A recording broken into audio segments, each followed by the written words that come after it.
दीवार बनाने से, घर बनाने से किसी चीज का विकास नहीं होता। उसके लिए वैज्ञानिक, प्रोफेसर, रिसर्चर होने चाहिए और इसके लिए आपको ढांचा तैयार करना पड़ेगा। अब नैनो टेक्नोलॉजी चूंकि नई तकनीक थी तो हमारे पास उसके प्रोफेसर ही नहीं है, हमारे पास उसके वैज्ञानिक ही नहीं है, तो क्या करना पड़ेगा? पहले उस क्षेत्र में जानते हैं सरकार को प्रोत्साहित करना पड़ेगा। दूसरे, अगर दुनिया में कहीं रिसर्च हुआ है तो अपने देश के वैज्ञानिकों को उस विश्वविद्यालय में 1 महीने 2 महीने के लिए भेजना पड़ेगा, उस प्रोग्राम से जोड़ना पड़ेगा, कोर्स लाना पड़ेगा, है कि नहीं? उसके लिए यहाँ पढ़ाने वाले प्रोफेसर तय करना पड़ेगा। भारत में डॉक्टर की कमी का मुख्य कारण क्या है? प्रोफेसर्स। मेडिकल कॉलेजों में प्रोफेसर ही नहीं है जो डॉक्टर को पढ़ा सके, क्योंकि अधिकतर डॉक्टर जो अच्छे हो जाते हैं वो स्वयं क्लिनिक खोल लेते हैं या अस्पताल बना लेते हैं या बहुत बड़ी नौकरी कर लेते हैं या दुनिया किसी देश में चले जाते हैं। फिर प्रोफेसर कौन होगा जो डॉक्टर को पढ़ाएगा? तो होता ही नहीं। इसीलिए भारत में डॉक्टर की बेहद कमी, क्योंकि बहुत उच्च चीजों के लिए जानते हैं आपको ह्यूमन रिसोर्स चाहिए। मान लीजिए आप नैनो टेक्नोलॉजी में रिसर्च कर रहे हैं तो कोई एक होना चाहिए ना जो नैनो टेक्नोलॉजी के बारे में आपको प्रशिक्षित करे, और जो इतना तेज होता है वो दुनिया किसी देश में बहुत बड़ा वैज्ञानिक हो जाता है, वो कहीं यहाँ रहेगा? और सरकार के वेतन पे, इतने कम वेतन पे कौन काम करेगा? भारत सरकार का वेतन बहुत कम है, वैज्ञानिकों का वेतन उतना ही होता है जितना टीचरों का वेतन होता है। भारत में तो सबसे ज्यादा जो वेतन और सुविधा है तो आईएएस को है, इससे नीचे ही सारे को है। तो इस नाते भारत में बहुत ऊंचे स्तर पे जब कहीं बात आती है जो प्रोफेशनल एरिया, तो वहां कमी है ह्यूमन मानव संसाधनों की। या तो आप इसके लिए अलग से कोई कार्यक्रम बनाइए, प्राइवेट क्षेत्र को जोड़िए। भारत में राष्ट्रपति से ज्यादा वैसे भी वेतन किसी का नहीं होता, और विज्ञान के क्षेत्र में 5 लाख 6 लाख बहुत कम पैसा है।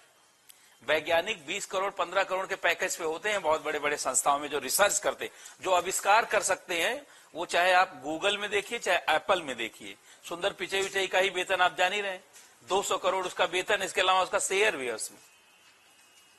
और सुंदर पिचई इतने टॉप लेवल का ब्रेन, उससे भी टॉप लेवल का ब्रेन चाहिए रिसर्च आविष्कार के लिए। तो आविष्कार के लिए या तो आप बहुत ज्यादा वेतन रखिए, या वो ऐसा कोई कल्चर प्रोड्यूस कर दीजिए, कलाम कोई बन जाए जो देश से जुड़ाव रखे और ऐसा कुछ रखे। नहीं तो आप पैसा दे करके बहुत कम पैसे पे आविष्कार नहीं करवा सकते। फिर वो आदमी उद्योगपति बन जाएगा, आपका क्यों करेगा? कंपनी बना के अपना आविष्कार बना करके स्वयं जियो, रिलायंस जियो जैसा काम शुरू कर देगा। तो विदेशों में जितने आविष्कारक हैं सब बिजनेसमैन है, जैसे स्टीव जॉब्स एप्पल बनाया, या जानते हैं खुद आप देखिए बिल गेट्स माइक्रोसॉफ्ट विंडोज इन्होंने आविष्कार किया था तो उन्होंने अपनी कंपनी बना लिया। या अभी जैसे एलन मस्क है तो सारा अपनी कंपनी बना के चल रहा है, वो आविष्कारक है लेकिन वो बिजनेसमैन भी है। हमारे यहाँ क्या होता है कि जो ज्ञान का, जिसके अंदर ज्ञान होता है वो गरीब होता है।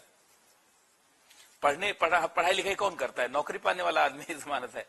भारत में उल्टा है, तो जो ज्ञान वाला आदमी है वो गरीब होता है समानत है। अब उसको जानते हैं अगर आप ठीक से पेमेंट नहीं मिलेगा तो बहुत दिनों तक वो काम, अपने ज्ञान वाले काम में रुकेगा ही नहीं। जैसे अभी आपके पास मान लीजिए आरएस का ही ज्ञान हो जाए, नहीं आरएस में होगा सिलेक्शन, कोई नौकरी ज्वाइन कर लेंगे, सब भूल भाल जाएंगे, सारा तैयारी कुछ दिनों के बाद लगेगा आपने कभी तैयारी ही नहीं किया था। रिटेन करने के लिए रिवीजन और उस प्रैक्टिस होना चाहिए ना, ये भी बहुत बड़ी समस्या भारत में। इसीलिए हम लोगों को या तो कोई नेशनल सर्विस प्रोड्यूस किया जाए, जैसे आईएएस वगैरह का नहीं यूपीएससी है, ऐसे यूपीएससी कोई बॉडी बना के या तो वैज्ञानिकों का कोई सिलेक्शन का रखा जाए, उसमें उनका लेवल, उनके लिए घर मकान, परिवार के सुरक्षा, जब सारी चीज से चिंता मुक्त हो जाएंगे तब रिसर्च करेंगे। और अभी क्या है कि कम वेतन मिल रहा है, बच्चों की फीस कैसे जा रही है, बिटिया की शादी कैसे होगी, घर बनेगा कि नहीं, और वो 50-60 हजार में ये सब नहीं हो पाता। पूरी जिंदगी काम करिए, अगर आपका वेतन 60-70 हजार रुपए है तो पूरी जिंदगी में ना आप मकान बना सकते, ना ही अगर बनाएंगे तो वही जैसे गांव जहां है उसे रिटेन कर पाएंगे, और बच्चों की पढ़ाई लिखाई भी वही सामान्य करवा पाएंगे। क्योंकि आजकल 50-60 हजार बहुत कम पैसा है, किसी भी बच्चे की तैयारी करवाने में 15-20 हजार रुपए महीने आपको खर्च करना पड़ेगा। 2 बच्चे भी है तो 30 हजार वही हो जाएगा। अपने खाने पीने के लिए भी कम से कम 20 से 25 हजार किचन खर्च और घर का मिला के, और इसके अलावा 10-5 हजार कोई रिश्तेदार आ रहा जा रहा, मिठाई पानी चाय ये सब मिला के, तो ये मान लीजिए न्यूनतम 80 हजार तो इसी में लग जाता है, चाहे जहां आप रह रहे हो। और अगर आप वैज्ञानिक रहेंगे तो लोग एक्सपेक्ट भी उसी तरीके से करेंगे। तो इसलिए आपको एक अच्छी लाइफ देना पड़ेगा।